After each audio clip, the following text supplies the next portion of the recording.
പല കാര്യങ്ങളും നടന്നു കേട്ടോ. കഴിഞ്ഞ കുറച്ച് ദിവസങ്ങളായിട്ട് അനീഷേട്ടന് ഒരുപാട് മാറ്റങ്ങളുണ്ടെന്ന് നമ്മുടെ ഷാനവാസിക്ക എന്തായാലും ശ്രദ്ധിച്ചിട്ടുണ്ട്.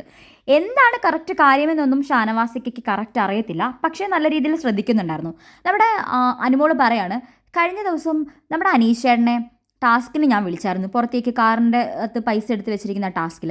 അപ്പോൾ അനീഷേട്ടനോട് ഞാൻ ചോദിച്ചു വരുന്നു എന്ന് ചോദിച്ചപ്പോൾ അനീഷേട്ടൻ വരുന്നില്ല എന്ന് പറഞ്ഞു. കാരണം എങ്ങാനും തിരിച്ചു വരാൻ പറ്റിയില്ലെങ്കിലോ എന്നുള്ള വിഷമമായിരുന്നു അനീഷേട്ടന്.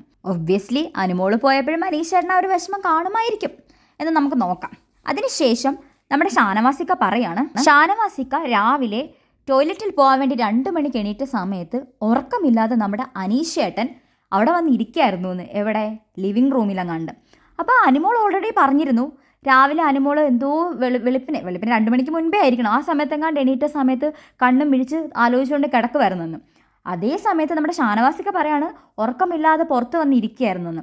അപ്പം ആൾക്ക് കൂട്ടിരിക്കാൻ വേണ്ടി ഷാനവാസിക്കയും കൂടെ വന്നിരുന്നു. എന്താണെന്ന് എത്ര ചോദിച്ചിട്ടും അവൻ പറഞ്ഞില്ല.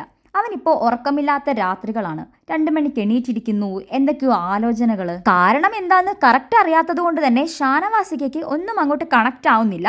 പക്ഷേ എന്തൊക്കെയോ കൺഫ്യൂഷൻസ് ഉണ്ട്.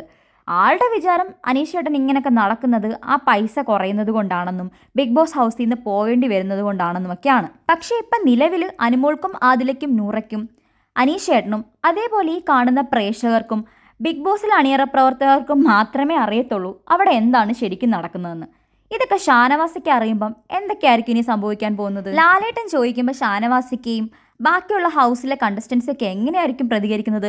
പ്രത്യേകിച്ച് ഏറ്റവും അടുത്ത കൂട്ടുകാരനെന്ന് വിശേഷിപ്പിക്കുന്ന ഷാനവാസിക്കയോട് ഈ കാര്യം തുറന്ന് പറയാതെ കൊണ്ട് നടന്നതുകൊണ്ട് ഷാനവാസിക്കയ്ക്ക് വല്ല ദേഷ്യം വരുമോ? ഷാനവാസിക്കയോട് അനീഷേട്ടൻ എപ്പോഴെങ്കിലും ഇത് തുറന്ന് പറയാനുള്ളൊരു മനസ്സ് കാണിച്ചിട്ടുണ്ടോ? ഇതൊക്കെ വരും ദിവസങ്ങളിൽ നമുക്ക് കാണാം, കാത്തിരുന്ന് കാണാം. നിങ്ങളുടെ അഭിപ്രായങ്ങളൊക്കെ കമൻറ്റായിട്ട് രേഖപ്പെടുത്തുക. അതേപോലെ ചാനൽ ഇഷ്ടപ്പെടുന്നവർ ലൈക്ക് ചെയ്യുക, ഷെയർ ചെയ്യുക, സബ്സ്ക്രൈബ് ചെയ്യുക.